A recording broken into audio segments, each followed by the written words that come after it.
But Emery just gives the deck another layer of redundancy and value on its own that lets it just kind of go off out of nowhere and not need cards that are clunky in multiples, like Sword of the Meek, Thopter Foundry, and so on. Yeah, and that's exactly what it's going to do. Now, Matthew Dilks playing Amulet Titan. This is a deck, you know, it's been around in Modern here for a while. Certainly their team has made their name playing this deck.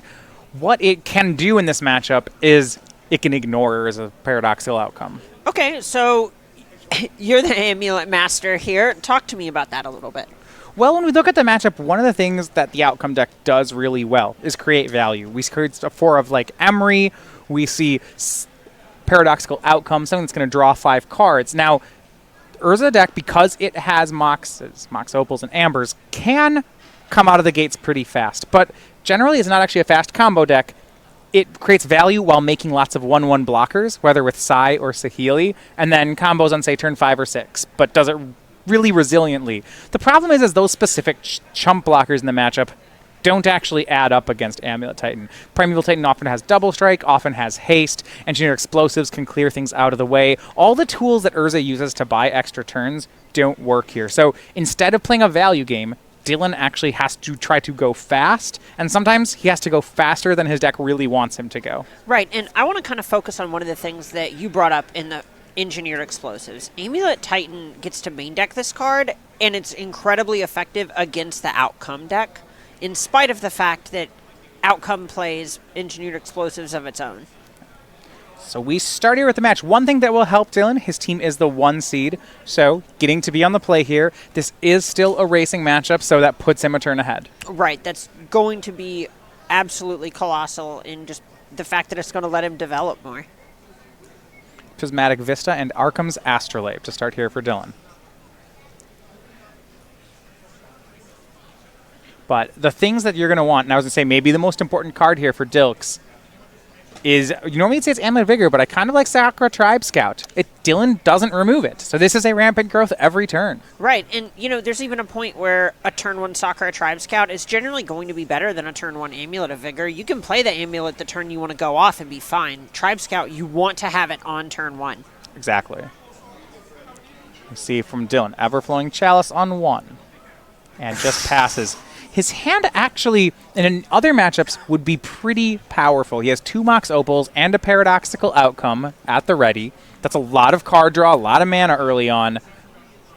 But value just isn't the fight you're fighting. Right, it's not value. It's not a combo. The card he really wants to see in his opener, in my opinion, would be Urza. Right, the Namesake is the thing that lets this deck just go off. It actually turns all of those tokens into mana, which then is more cards off Urza, which is more off Outcome, and is what actually leads to killing the opponent. And Dylan's going to try to find it. Turn 3, it's Mox Opal. It's Mishra's Bauble. It's Paradoxical Outcome, bouncing 4 artifacts, drawing 4 cards. And 4 new ones into the hand. Don't believe he found an Urza yet. No, I think I saw a Sai hiding out in hand there, but like you said, no Urza. And in a lot of matchups where Sai would be good, Sai is a great stream of 1/1s, but that just doesn't match up against Primeval Titan. Right. The times when Sai is good when you're trying to combo off are the situations where you already have an Urza, since you can just tap the 2 artifacts you're going to sacrifice. Dylan going to redeploy. It's Mishra's Bauble. Everflowing Chalice on 0. Wants to get Metalcraft for the Mox Opal, and that is what he'll get. He has so many cards in his hand, it's better than discarding. Opal will cast Float of Mana. He'll cast another Mox Opal. This is 3 total mana, and he does get Sai onto the board. Bauble makes a Thopter. Believe down to 4 cards again. Donegan threatening to attack for an entire point of damage next turn. Well, he's done so much here, but I don't know how far it's gotten him. Right. It reminds me, I think it's Remand has flavor text to the effect of, at least all that hand waving you did looked nice. That is, yeah. And we see Castle, Garenbrig. That was put on the end step for Dilks. This actually lets Amulet go even faster. And you see just how easy it is to make a turn 3 Titan. Right. There's Castle, here's Fountain, here's Gemstone Mine, and that is 6 mana. What time is it? Easy. prime time on the battlefield, turn 3. That was just a turn 1 Tribe Scout. Tapped twice. Yep. Simple. It doesn't have haste because there's no amulet in play, but when you cast the Titan to turn early, that's pretty similar to having haste. Yeah, exactly. This is kind of telling Donegan, all right, you have a turn. Yeah. Make it a good one. Yeah, you have to think that this is Donegan's last turn, because if Primeval Titan attacks, it's not clear that Dilks will win, but he'll do something really powerful. Right. And if it's not winning, it's going to be sweeping up Dylan's board with an engineered explosives, something along the lines of that. Right. Just getting an engineered explosives here. Look at how many 0 converted mana cost cards are on Donegan's side of the battlefield. Obviously, he can sacrifice the Mishra's Baubles, but losing Mox Opal, losing tokens, and so on, that's a real cost. Right. See here, because there's no amulet, Dilks is going to get the Teleria West this turn.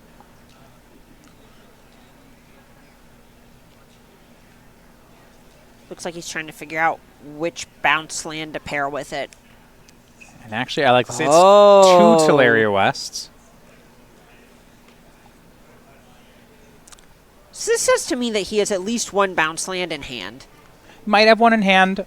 I mean, certainly the Primeval Titan can get bounce lands, but he'll lose mana when he does that. I'm inclined to agree. It also might just be that he knows he needs to get a bounce land after this anyway, so this just rolls up double blue. Yeah. Yeah, by having your mana split apart over multiple lands, it gives you flexibility. Sometimes when your lands tap for 2, especially when you need specific colors, you end up wasting mana. It's the kind of matchup where he's going to want 2 Teleria Wests at some point anyway. Right. All right, there it is. This is the card we wanted. Urza. Lord High Artificer from Dylan. It is the draw. Now the question is, can he actually full combo? He makes 3 blue, and the answer might just be yes here. Here's SCGPHILLY. Okay, this is how it happens. This is what Donegan winning this turn looks like. This is how it starts. Yeah. This isn't we talked before about how value wasn't good, but this isn't value. This is a combo. Oh no, this is almost an Ancestral Recall. You aren't literally drawing 3 cards off this Astrolabe, but you are getting 2 tokens and drawing a card in 3 mana. Right, the Astrolabe, you pay 1 mana, you get 3 mana and draw a card. There's some pretty degenerate stuff going on. Oh yeah, you remember those times where we thought Manamorphose was an unfair thing? This is a Dark Ritual version of Manamorphose. So the question here that I'd have for you is, how does this end? So say Dylan starts drawing his whole deck, making tons of mana. How does the win come into play? So there are a few different ways that it can happen. It looks like the one that Donegan's leaning into this weekend is just Nexus of Fate. Okay, he has 1 Nexus of Fate in the deck. So you just take another turn and attack. Sure. One of the ways that, we'll say the fairer ways that this deck actually ends up winning games is by simply copying a construct and then attacking with a huge one. I need to pause here because I don't know that Dylan can do it. So he bricked! So what happened was he had the 3 blue mana, he used 2 of it, sacrificed an artifact to draw a card, but he had no more artifacts. Oh my gosh! And this is a reprieve for Dilks. And this is exactly what you were talking about before, how the deck can't always go off that quickly. Right. Pushed to combo a turn too early. Now, there's a lot on the board here. Dilks either has to find a way to attack for 20, or he really has some cleanup to do. On the bright side, there is a main deck copy of Engineered Explosives that this Teleria West can go and find. Right. I think any form of cleanup has to start there. In the main, the tools he has is a Reclamation Sage and the 1 Engineered Explosives and a 1 of Pact of Negation. The deck that Dilks is playing this weekend is a lot more lean on its bullet targets. Those are the only non-land ones. Now, I think all 3 of them are good here. Speak of the devil. It looks like he just had the 3rd Teleria West in hand. Okay. So, starts with the Transmute. First game we have in Noah Walker. Takes game 1 in the Delver Mirror. And you see, so now Daryl, fellow Amulet Pilot, while shuffling, is going to weigh in on this board. And this is a pretty tricky turn. Yeah, there are a lot of ways that are good. Right, it's unlikely that whatever Dilks does is bad for him, but here it's about maximizing the advantage you get. Well, I think it's pretty scary. If he gets this wrong, he's not getting another turn. Yes, he can clean up a lot of Dylan's cards, but Dylan gets to untap all those islands, and he does have 5 cards in hand. Right, and it's a tough spot because you don't want to let Donegan untap, because then whatever you're going to blow up with this engineered explosives, Donegan just gets to sacrifice to Sai, put in mana towards Urza. Right. It's a lot of real estate that you're just letting Donegan have. Primeval Titan attacking. And should see whether it's going after SCGPHILLY or Dylan. If you can't kill Dylan, you might need to get rid of the Planeswalker. Right, and even that's tough because then Donegan gets a choice between keeping SCGPHILLY, keeping Sai. Right. It's unlikely we're going to see him throw something like Urza under the bus. So the Titan is attacking SCGPHILLY. Dilks does not think he can win this turn. Right, and this is exactly that cleanup duty that you were talking about. Yeah, I mean, the next best thing he can do is he can get a Pact of Negation into his hand. He'll probably need it. Okay. If he can get all the way to another Summoner's Pact, he can Reclamation Sage something. Now, that said, I don't see much here that I want to Rec Sage that the Engineer Explosives doesn't already have covered. Yeah, the big thing that you really need to get off the battlefield is this copy of Urza, but I just don't think that the Titan deck is going to be very good at doing that. No, in the past, what you would do is you'd make a really large Walking Ballista to deal with all this, but Dilks hasn't registered the card today. Sure, the assumption being that Field of the Dead is just going to be good enough in those long, grindy matchups where you usually want it. Right. It does a lot of the same functions, but killing X2s and X3s, that's something that it actually doesn't do. You know, an army of zombies here doesn't actually do too much for Dilks. No, it feels like this is just him trying to apply pressure and set up to kill 1 or 2 turns down the road. Gets Field of the Dead and a Simic Growth Chamber. Bouncing his Gemstone Mine. Engineered Explosives is sacrificed. Ooh, all with the Field of the Dead trigger on the stack. Yeah, I like it. That way his own zombies get to survive. Now, heads up play by Dylan is he puts Sai in front of the Titan, which means SCGPHILLY survives. Oh, I'm not sure you actually get a zombie since now there were 2 Teleria Wests, but I guess you get to replay the Gemstone Mine and get it.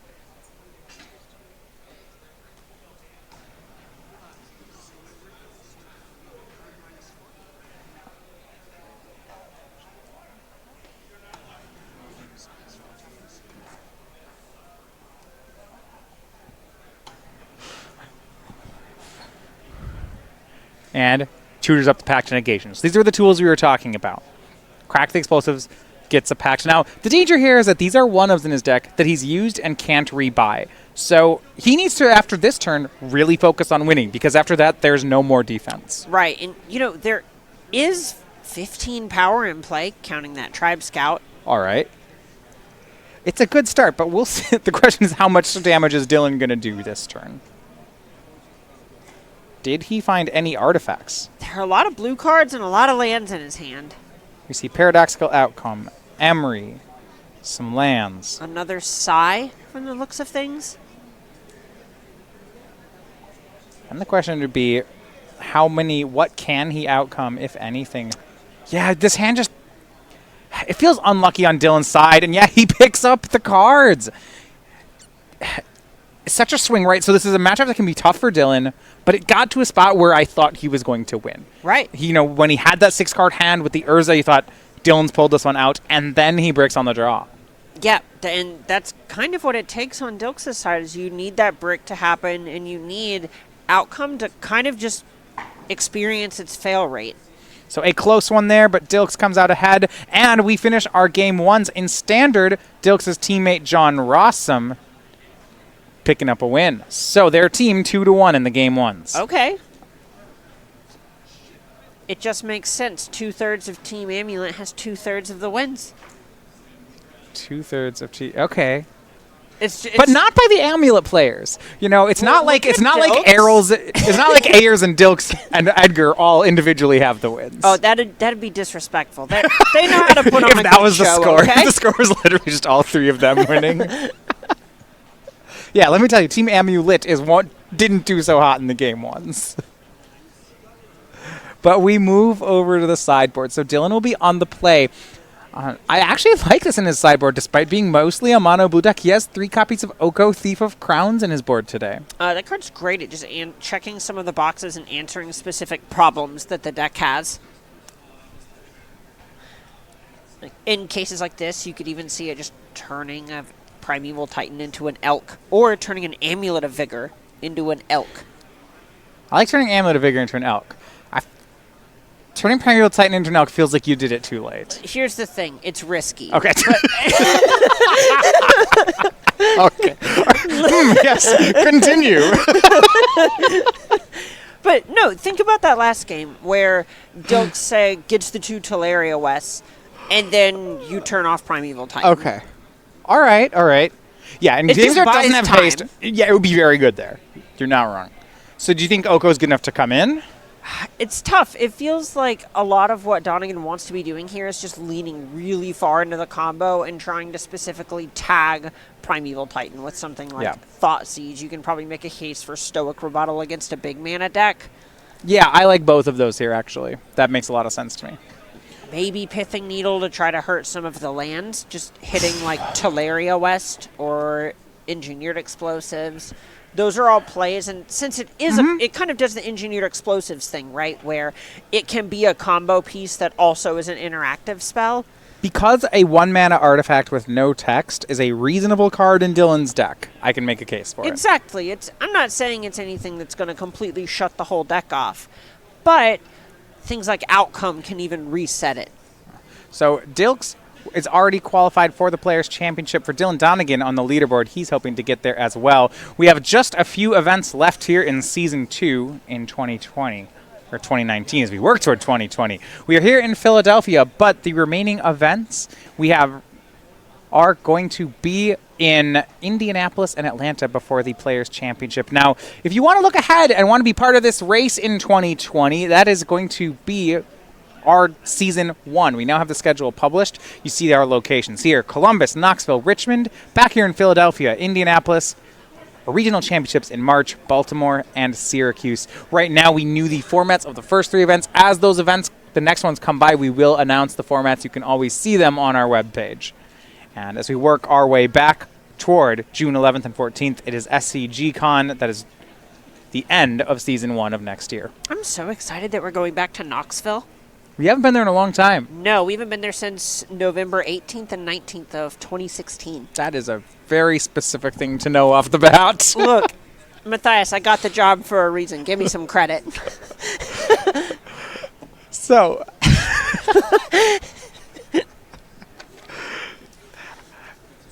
I'm looking back at our cyber second. I do want to glance at what Dilks has going on here. In his sideboard, 2 copies of Force of Vigor, which I assume will come in along with the second Engineered Explosives. There's no way they're not. It is so a free good. spell sometimes. And a lot of other times, if he just has the early Sakura Tribe Scout, it's a fine 4-drop. Do you like Disdainful Stroke against this deck? That one's kind of tough. It answers specifically Urza and Paradoxical Outcome. And the more reactive spells that Dilks puts in his deck, the more diluted it's going to get as a synergy deck. But if we see him cutting things in the vein of Radiant Fountain, maybe even Cavern of Souls, things that he thinks are not going to be particularly effective in this matchup, and he just has a bunch of room, then I could see that being one of the cards that he chooses to reach for. I might be more interested in something like Dismember, because it can go after Urza and Sai, and it only costs 1 mana. Yeah, and sufficient answer. It almost counters the same things. Paradoxical Outcome, despite being a powerful spell and one of the namesake cards in the deck, doesn't feel like one of the cards that Dilks cares about. No, the issue is there's either so many cards that the Paradoxical Outcome is going to bury you, and Disdainful Stroke is probably already too late, or it's early enough in the game that it's kind of just a value outcome, and that's not the card you actually want to be targeting with your interaction. There's also the point where Dilks just wants to tap out. Disdainful Stroke only works as Donegan's casting the spell. We do see that a lot in Amulet Titan. It's the fact that they registered a 2-mana counter spell this weekend is pretty significant. In the past, your counter spells would have been Spell Pierce or Swan Song, something like that is really lean and that you can somehow sneak in while you're casting big mana. Right, so what do you think something like Disdainful Stroke is them trying to respect? Well, if there's enough matchups where you're just on the slower end of things, then you do need to play a true counter spell. You know, there are things that Spell Pierce just won't deal with, namely, creatures that can beat you. There's a lot of stuff that it can't deal with. So Disdainful Stroke is a hard counter here against big mana decks, and we did see that this weekend. Big mana is really popular. Good amount of Valakut in day 2 as well. You want to make sure you're able to hit other copies of Primeval Titan. Yeah, and that's a really surprising one, right? 4 copies of Amulet Titan and 3 copies of Titan Shift in our day 2 are both over performances. 3 copies of Tron, I would have said I expected, but that's 10 big mana decks out of 28 in the field. Right, and Tron's just so popular. It has been for over a year now, ever since people started, honestly, just respecting it as an archetype. Tron is really solid. I certainly expect that, but Disdainful Stroke was a meta call for this weekend, I think more than anything else, and they called the meta correctly. Yeah, I mean, look how it's paid off. I am interested about some of the things that they gave up to be able to do that. Mentioning before, not having Walking Ballista in the deck. There are a lot of matchups where that card is really important. Sure. Well, it doesn't look like that there are very many humans that came out this weekend. There's not a lot of Infect. There isn't a lot of, say, Devoted Druid Company. That's exactly what I'm looking at. 1 copy of Infect, 1 copy of Humans, 2 copies of Affinity. Those are decks where Walking Ballista shines. Right, and looking at our modern metagame breakdown here, other than that, I don't think I really want it anywhere else. I mean, I can see situations where it's good against, say, Burn, but... Yeah, it tends to be slow there. I mean, it's good against Azorius Control, but something we've said is that now that you have Field of the Dead, you don't need it to be good against Azorius Control. Right, and it feels like in Amulet Titan specifically, slots are just so precious. Like, you don't actually want to have that many cards that are just bullets if you can just make a Primeval Titan and execute your own game plan reliably. Interesting. Yeah, I mean, you don't want a bullet that you're not going to use. And one of the things they're saying is they don't need them. 2 copies of Castle Garenbrig. Not just 1 as a target, but something they want to actively draw. Right.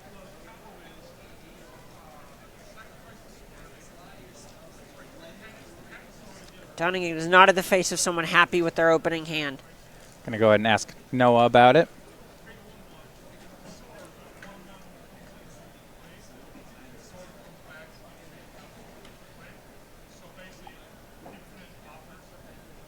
That is a keep on 6 for both players.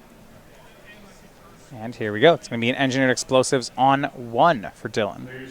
Covers possible Tribe Scouts and Amulets. Right, and I just look back at that last game, how Tribe Scout absolutely buried Donegan. Right.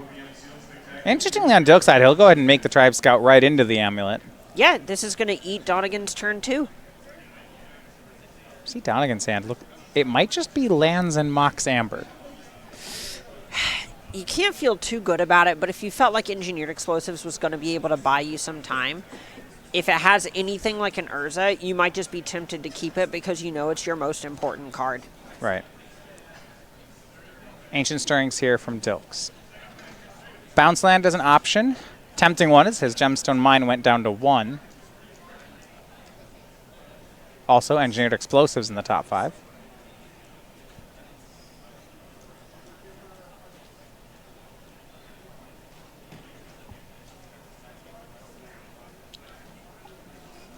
And now that they've sideboarded, Dilks does have 2 copies of Engineered Explosives, not just the one like he did in the first game. He finds Teleria West, it looks like, off the Stirrings. Already had a bounce land. Goes ahead and picks up the mine to reset it.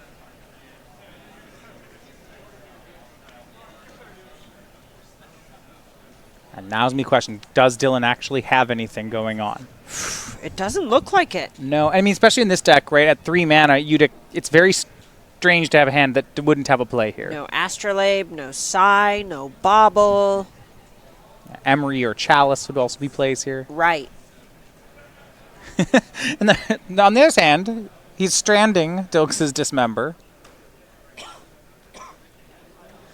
Looks like Dilks is trying to figure out what is happening over there, and if he wants to lean into something like Azusa on this turn. Yeah, Dilks is also mostly lands. Now, if he has an Azusa, it's a pretty strong play. So here's Amulet of Vigor, floating 1.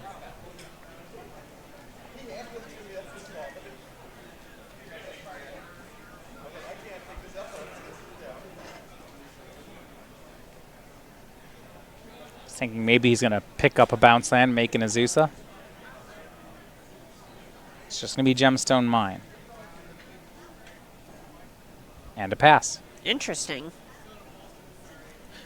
He's not under pressure. It's one of the advantages of being a Primeval Titan deck is that if your opponent isn't doing anything, you don't have to do anything either. Listen, my friend, you are the aggressor.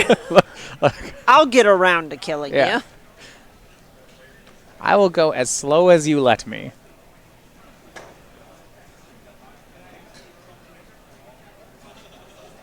Donegan really hoping to make something like an Urza next turn.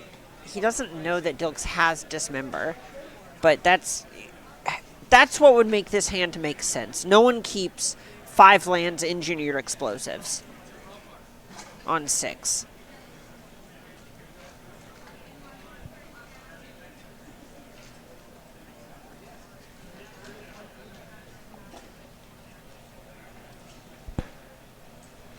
Back to Dylan we go.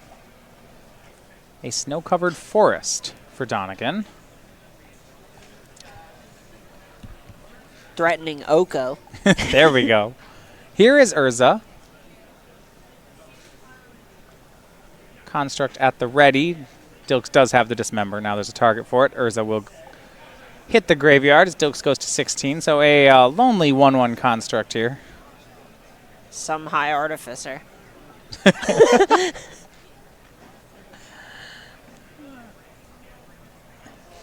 And now maybe it's time for that Azusa.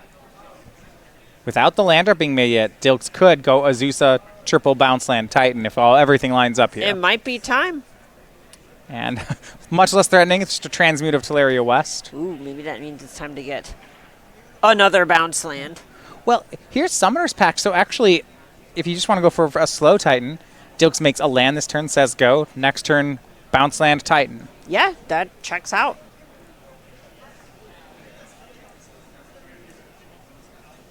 And Cavern of Souls on Giant, just in case. This means that Dylan will have to counter the Summoner's Pact instead of the Primeval Titan. God, and that does not feel good. You want to put Dilks in a situation where he has to commit a bunch of mana into that pact. Right, and he'd lose the Gemstone Mine. There's a lot. Right. Yeah.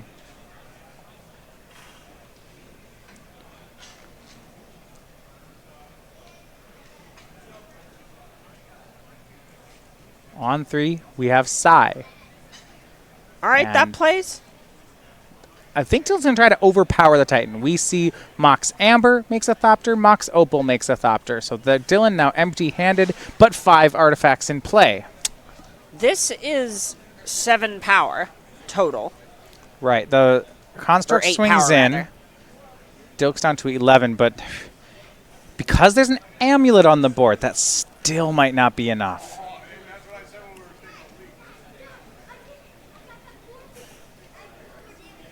So because of that, Dylan's going to look farther. 2 mana, sacrifices 2 Thopters, draws a card. It's a Prismatic Vista. That does not help. Ugh. He wanted to find a counter spell here. Right. Stoic Rebuttal or Thoughtseize would have both been huge pickups there. Dylan's really hoping Dilks doesn't have a bounce land, but he's not sacrificing a Gemstone Mine if he didn't have it. It's 2 mana. That's going to be the Cavern of Souls on Giant. Let's make it 6. And it just had the Primeval Titan. There wasn't even a way to even if Dylan had found a counter spell, it was no good here. Oh, yeah. Dilks just does not want to give him the option. So, Titan hits the battlefield. Going to get Boros Garrison Slayer Stronghold. Double checking here with Daryl to make sure that that's the best way to play it, but I think against an opponent who is recently empty-handed, it's pretty free to do this. Oh, yeah. And, okay, he's going to actually take a safer line. Might be Simic Growth Chamber, Teleria West. Yeah, that's going to be it. Gets the 3 mana, transmutes, and might go straight for Pact of Negation. Yeah, and, you know, the thought here is you don't have to give Donegan any points. Right. the thing is, because he had no extra mana, if he went for Boros, Garrison, Slayer, Stronghold, because the second 2 lands happen in combat, he actually wouldn't get to make this transmute. So if he really wants the Pact and nothing else, this is the only way for him to do it. Right, and, I think I like this line. Yeah, the Pact and Negation it matters a lot here. And it's not, he didn't cost himself much. So we go back over to Dylan. Can he survive? Good news for Dylan. His teammate Noah Walker has won the match in Legacy. 2-0 over Daryl Ayers. But it's coming down shakes to a standard. hand. So Dilks picks up a win. Walker picks up a win, which now means it's going to be Edgar Magalhaes versus John Rosum. Edgar not playing with his teammates, so Rosum is standing in. Uh-oh, Edgar one needs side to has more zombies than the other. Edgar going to need to prove to his teammates just can knock them out here with a win.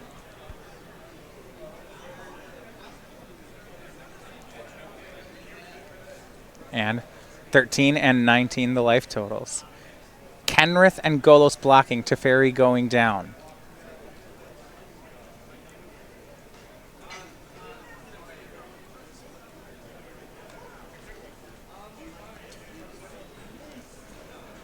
Hydroid Krasis, then the follow-up for Rosum. It is 8 counters on the Krasis, draws 4, gains 4. But will that be enough to overpower a Kenrith? That card is pretty bonkers. Yeah, getting to untap with Kenrith, the Return King, is so big. Okay, a third Field of the Dead is a way to do it. It's a lot of zombies. We're talking multiple zombies here. Yeah, Several. Kenrith here, 5 abilities, costing 1, 2, 3, 4, and 5.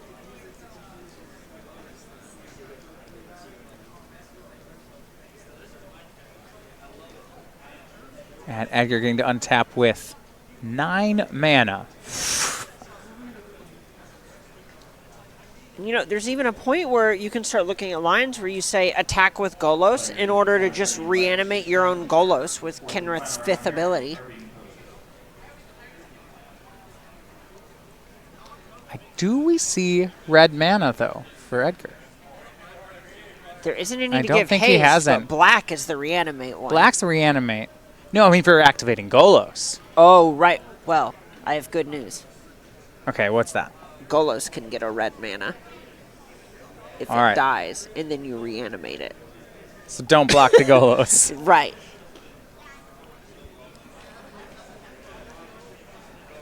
Swing here for Edgar. On its surface, it's for 7. Zombie in front of Golos. Just blocking as much as he can, does Rosum.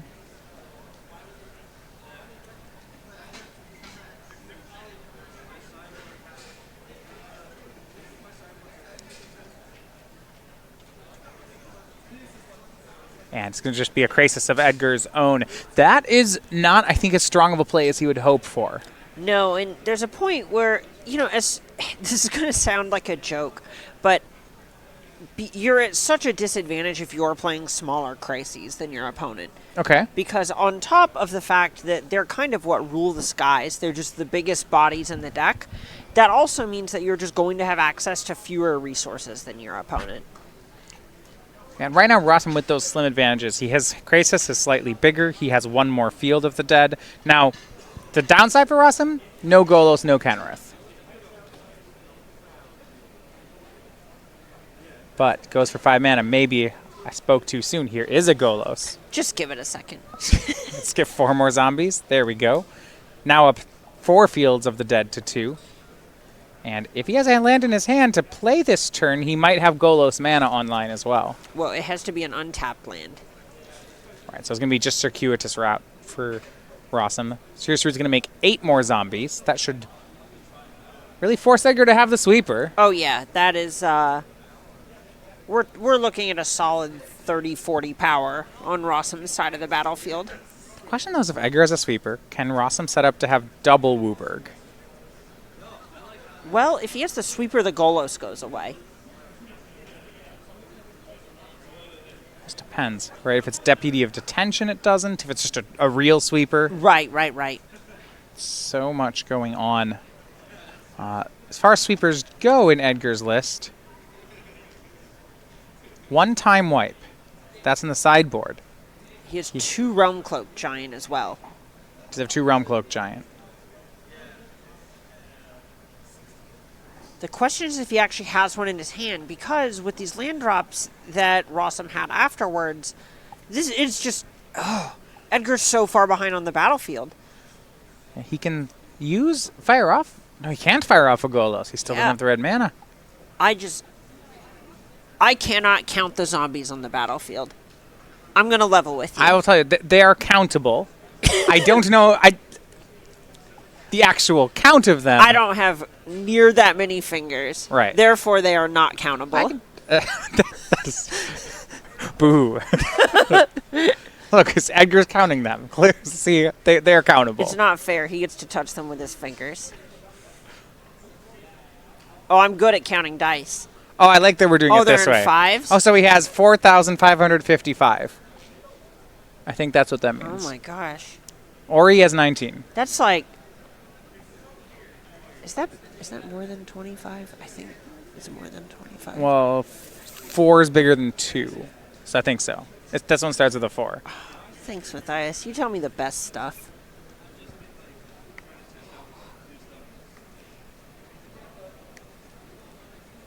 More zombies here from Rosum.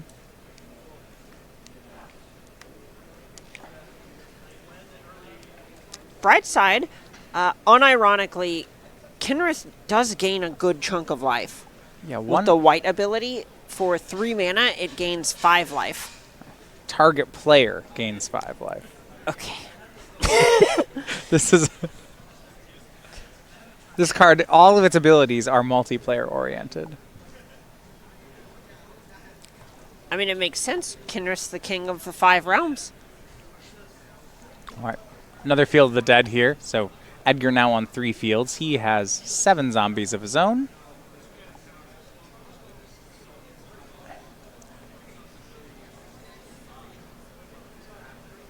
Looks like Edgar with Golos, Teferi, Veil of Summer. He's got another card hiding there. I think it's Assassin's Trophy. That looks right.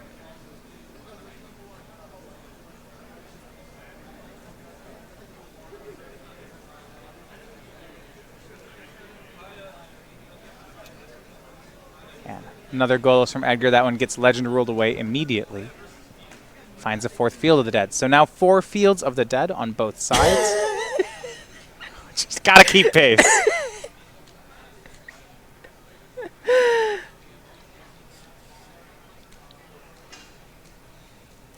You know, I'll bet Golos mirrors. I'll bet that's what happens in Purgatory.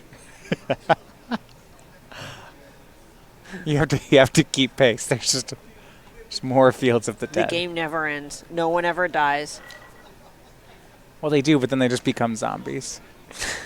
for Field of the Dead. It's a cyclical one.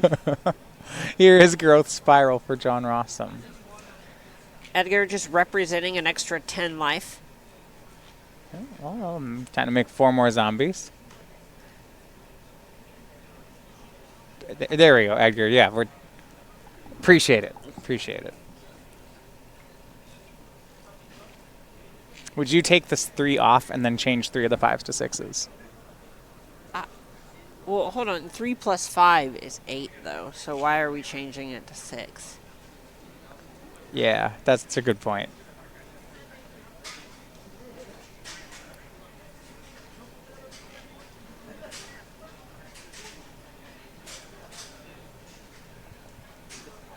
Back to Rosum. Is that Agent of Treachery hiding out in Rossum's hand? Let's start with Once Upon a Time. So you want to steal the Kenrith? Kinrith. Because then you can start giving all of the rest of your zombies haste. That seems decent. When you have this many more zombies than your opponent, it's super decent. Once Upon a Time finds Beanstalk Giant.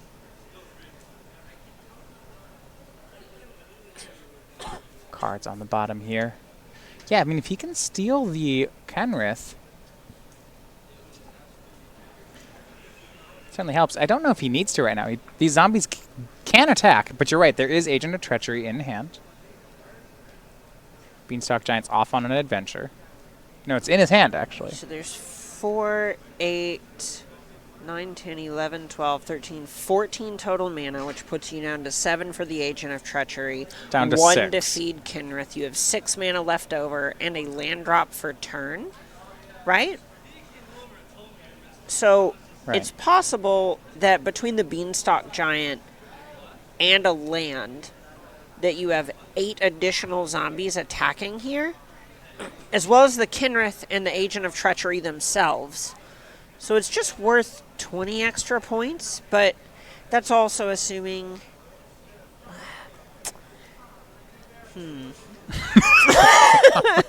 These It's hard to Golos mirrors are calculate. actually hard to play. Yeah, it's so hard to calculate everything that could happen with both players have 5 cards in hand and 15 mana. So, 4 mana, one of which is blue. Rosum grabs a second blue.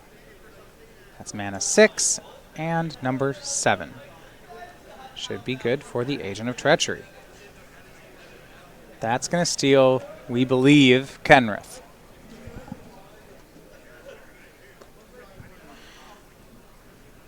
And Veil of Summer. Going to give creatures hexproof from blue. Draws a card. So Agent of Treachery just a very expensive.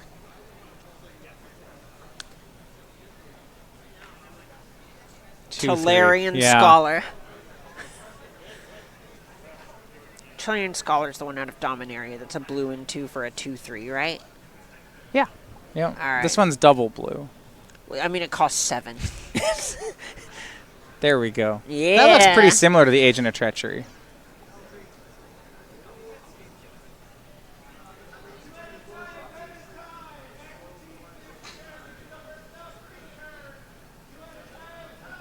So, Edgar gets to hold on to his Kenrith. This Kenrith is also a card that is not in Rosum's deck.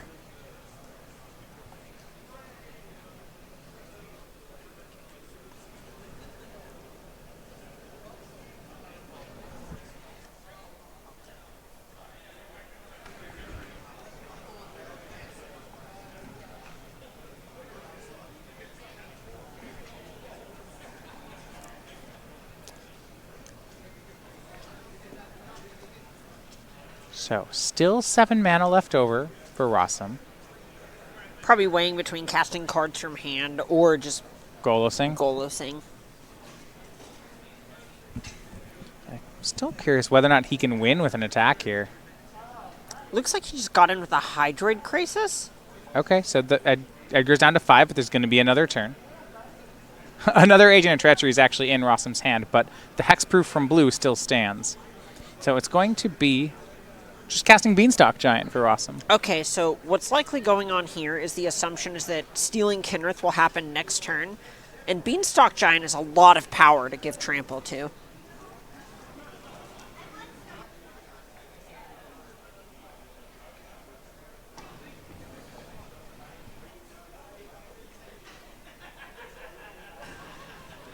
So Rosum passes one more turn for Edgar.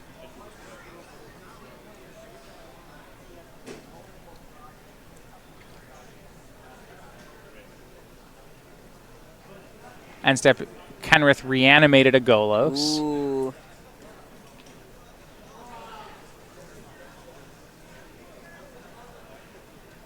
There's that red mana that Edgar's been missing. Okay, so now we can start activating Golos.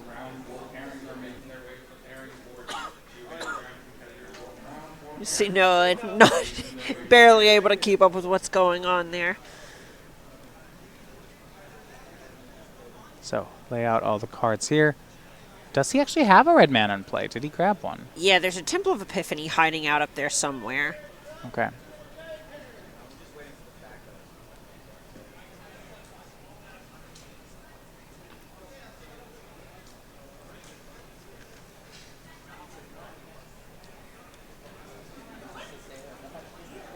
All right, so 27 zombies to 15 zombies. There's a 12 zombie deficit that Edgar needs to make up here, and that's not even getting into Beanstalk Giant.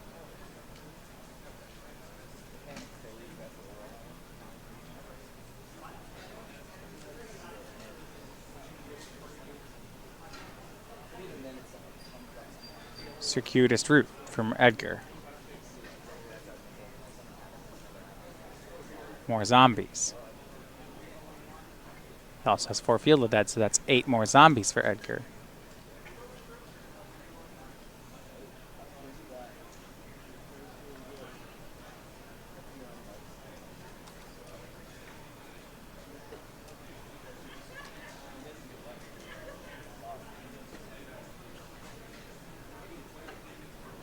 Seven mana here from Edgar.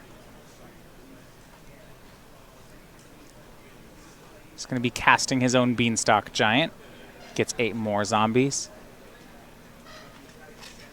Up to All right. 27 zombies apiece. Actually, it's just No made longer parity. a zombie deficit. And with a red mana, I just gave them Trample and Haste.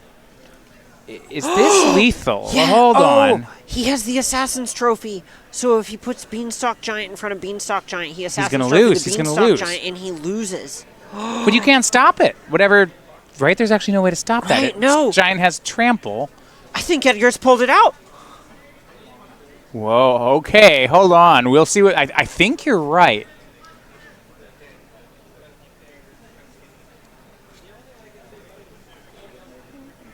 And the Kenrith coming into play huge with that single red ability.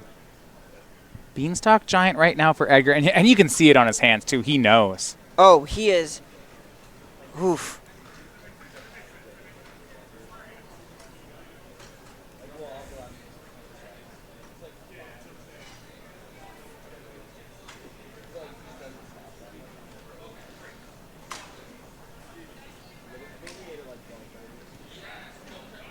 Yeah, Ross says, hey, you know, if there's a removal spell, I can't really do much about it. Because each deck has managed to make so much at sorcery speed. It's that single red on Kenrith that ends up being the difference maker. Yep, just also giving Trample is so huge. So let's counting lands here we have. So Beanstalk Giant goes in front of Beanstalk. Golos in front of Golos. Agent in front of Kenrith. So it's going to trample over for 2. Can we count Edgar's lands? 5, 6, 7, 17. Well, that's Rosum's life total. If he doesn't double block the Beanstalk Giant, he's going to lose then.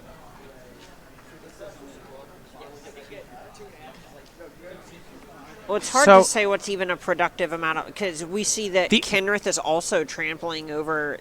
There is a block that saves him. If he puts Golos in front of the Beanstalk Giant to get the extra 5 toughness on there and then moves a zombie over in front of the Golos... Everything is trample. Works. Right. The Assassin's Trophy does it, and we do go to game 3. Oh, wow, wow, wow. Yeah, if you make that block... I mean, you have to just have a read on Assassin's Trophy. Because then the Golos 5 means it tramples for 12. Okay. So Beanstalk tramples for 12. Right. Golos tramples for 1 over a zombie. And Kenrith tramples for 2 over the Agent of Treachery. And you take 16. There's still an unblocked zombie then. So 2, you had 5. to move a zombie over. No, you're right. It is still 17. Oh, yeah. There's no way around it. It was lined up. And Unbelievable. Edgar with what a turnaround. What an upset. Yeah. It felt like Rosum was just in control of that game, but Edgar kind of mapped it out, it felt like. Well, right, and this is how ramp matchups go. We talk about, in control, but when I think about in control, I think about counter spells, and no one can do any of that. So in control just means you've done something bigger than what your opponent has done. And in that sense, your opponent can always just turn around and do something even bigger, which is what Edgar's able to do. Excuse me. Assassin's Trophy, your thing mid-combat. Good luck. It was going to be really hard to play around. Yeah, absolutely. I mean, it was impossible to play around. And that will send to a 3rd game. So, these game 3 between the two. Rosum's so close here. These 2 teammates on Lotus Box will get ready for a 3rd game. Now, if you haven't had a chance to go over to Star City Games to check out our weekly sale, there is still time. We have Right now, hundreds of singles on discounted prices all weekend long. StarCityGames.com/sale.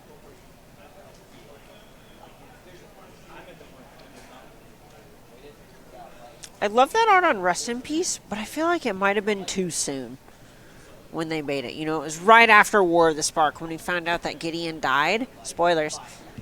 Wait, what? Don't be too disappointed, Matthias. I just didn't notice. Well, you see, rest in peace, generally people will say it when alluding to... You know what? Never mind. Okay. Continuing. The Magic Land Planeswalkers don't always stay dead. Well, Some do. let's see. I guess Karn kind of came back to life. Does that count?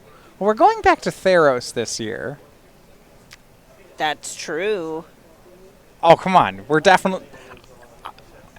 There might be an Elspeth card. There might be. I mean, there is the Mythic Edition Elspeth where it has Elspeth with a Mask of the Returned. Okay. So Wonder what that's all about. I imagine she's conscious wherever she is. Well, she's in Nyx, right?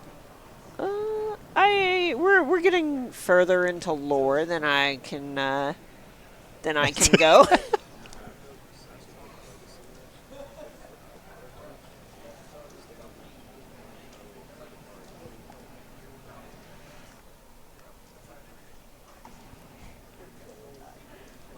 So, going to game 3 here between the two.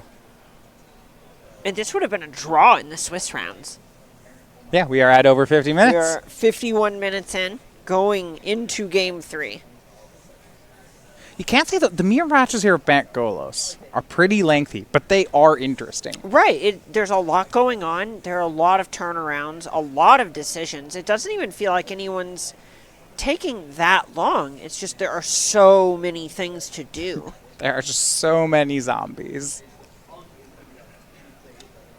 And we see there the one of Kenrith. I earlier said that just Edgar had one. That's not true. His teammates, they do have similar lists. But that is something that not everyone this weekend has had. And I think we can see there is some advantage to these cards like Fae of Wishes or Kenrith the Returned King. Right. One of the things that have kind of defined the successful Bant Golos list this weekend, look at everybody in the top 4. There's been some way for them to go over the top of a traditional list. Either Kenrith, Fae of Wishes, Zach Allen has Yarok with Risen Reef to go over the top, and main deck copies of Agent of Treachery. I really like the Yarok to go over the top in these matchups. Oh, absolutely. Especially when paired with things like Find Finality. Get it back. Ooh. I might have put too much emphasis on finality. You're finding Agent of Treachery and Yarok. Steal a few things. And drawing 3 cards off the Agent. Right, okay. If you can trigger Agent of Treachery, that's a pretty fun time. Oh, if you've stolen enough things that it rewards you for winning. That's one of those where it feels like you get into the territory of literally decking yourself. Now, does that seem fair? Is that a win more ability? If you've controlled 3 things you don't own, have 3 more cards. It's complicated.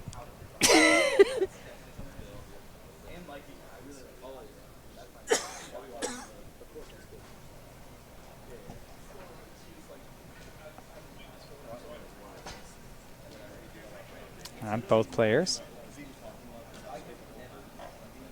Looks like a mulligan to 6 here for Rosum.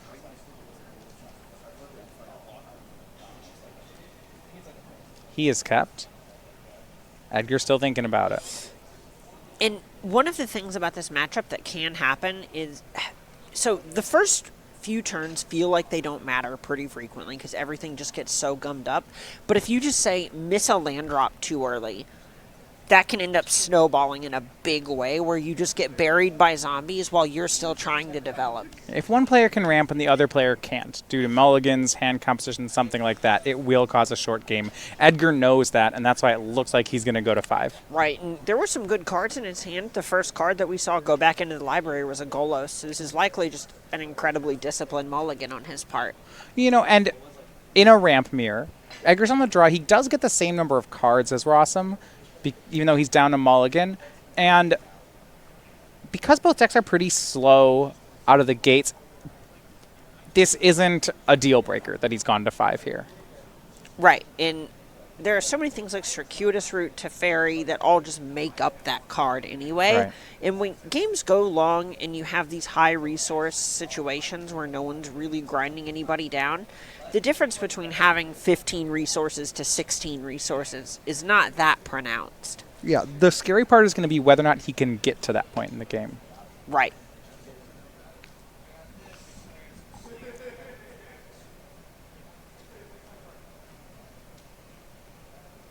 So he's kept here on 5. Once Upon a Time to start off with for John Rosum.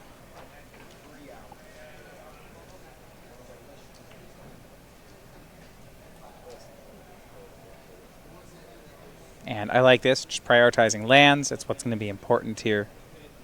Fabled Passage was the find. And that'll be his land for the first turn.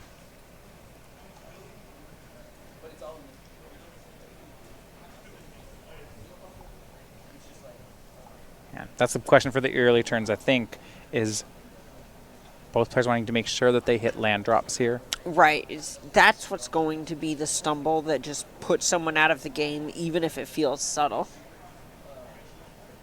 When all you're trying to do is put lands into play, missing the free put a land into play that you have each turn is so brutal. Temple Garden into play untapped for Rosum, down to 18. And will be a growth spiral. And Rosum pushes the advantage. Overgrown Tomb into play. Up to 4 mana. Does he have Circuitous Route? Oh. He does. So he's up to 6. Now is the question of whether he has payoff. And, gosh, between being on the play and on this ramp, Rosum is so far ahead. Right. It's 6 lands to 2. That part looks right. Now, what he still needs, though, is a Golos, is a Hydroid Krasis, is a Field of the Dead at the very least. Just something to do with all this mana. And you see on Edgar's side, just a 3rd land, has not played a spell yet. Well, it is possible he can growth spiral at instant speed here. And I don't know that Rosum has a payoff yet. He has another Circuitous Route, but at this point, I'm not even sure he wants to cast that. He really would like to get some value. But Golos is going to be excellent. I'll call that a payoff. That is a payoff. It's a ramp spell. Now, do you get Field of the Dead, or do you get the Mountain? I think he has a Boros Guildgate in his hand. Okay, so then Field of the Dead seems like the play. Gets a zombie, and you're absolutely right. Here's the Guildgate for a second zombie. Yep. Right, and the worry there is that he wanted to make sure he had all 5 colors for next turn. Right, and this just locks that decision up. 2 zombies. Rosum hoping to have a runaway Game 3 to send their team to the finals. Yeah, and the scary thing about Golos in particular is that it also gives you something to do with your mana. Pause here. It looks like Edgar might be... He's thinking about an Assassin's Trophy with that first Field of the Dead trigger on. Yeah, it's going to be a trophy on Field of the Dead.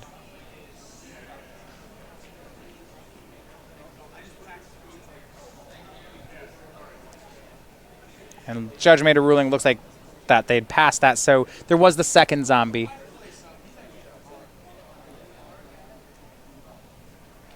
I guess on Edgar's side, he doesn't want to Assassin's Trophy until he knows the mana situation. Once he saw the Boros Guildgate, he says, okay, you have all 5. Exactly. And Krasis for 2 from Edgar, and that you can see it on his face. He's disgusted in it, too. That's a sign of weakness here. He's likely missing his next land drop and wants to just make sure he can do something next turn to try and stay in this game. And now he's just hoping that this Golos activation misses. 7 mana from Rosum. Taps it. Top 3 cards, can cast them all. And Okay. it is a miss. Okay, 3 lands. Rosum gets to play.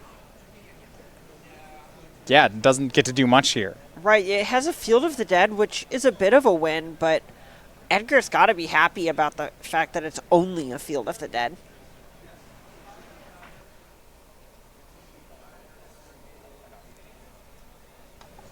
Right, yeah, only Field Dead. And now the Golos looks like it's gone. Yeah. We do have a Realm Cloaked Giant, so a big win there for Edgar. He keeps his tournament alive. Okay, and this is what getting back into this game looks like. He cleared the battlefield. He's got some breathing room. He now has a chance to develop a little bit. All right, well, once upon a time from Rosum. Hey, there is a Golos in the top 5. He doesn't even have to ask his teammates about that one. It's going to be Golos again. 5 mana sets up with, again for next turn, and it's going to find another Field of the Dead. 2 more zombies into play for Rosum.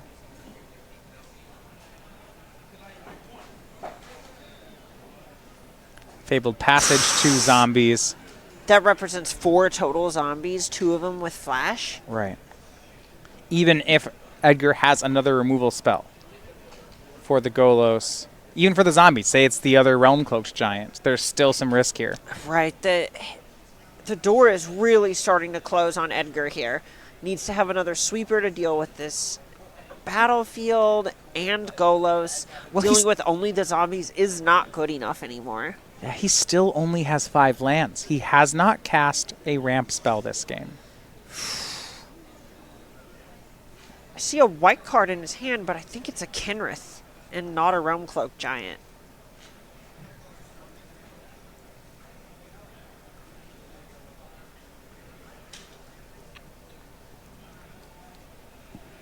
From Edgar, Growth Spiral. Field of the Dead. Land makes a does not make a zombie. It's 2 islands, but he will get 2 zombies here with Circuitous Route. But now Edgar's tapped out. He's behind on zombies. There is a Golos on the battlefield. He needs to survive the turn, but at this point, he's just watching Rosum's plays and hoping he'll survive. Right, he only has 1 card in hand after this as well. It's going to be a pass. On end step, Rosum can crack that Fabled Passage, and he will.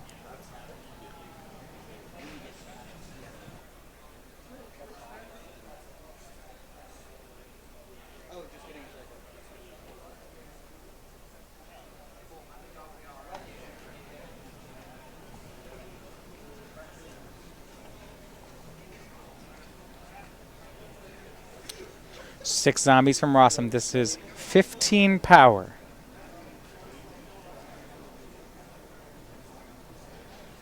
He knows he is close here. Can he find a way to make it lethal this turn? Just looking for something like maybe a Kenrith here would likely just slam the door shut. It looks like he has Kenrith in hand. And so they're counting out. So this is in play. It is 15 power. Kenrith would make it 20 power. All right. But 4 toughness of block, so he needs to find 2 more. How about 2 1/1 counters? Kenrith can attack as well. Yeah, though that we're counting it. Shows the Kenrith, and Edgar knows it is lethal. So John Rosum does pick up the win. They eventually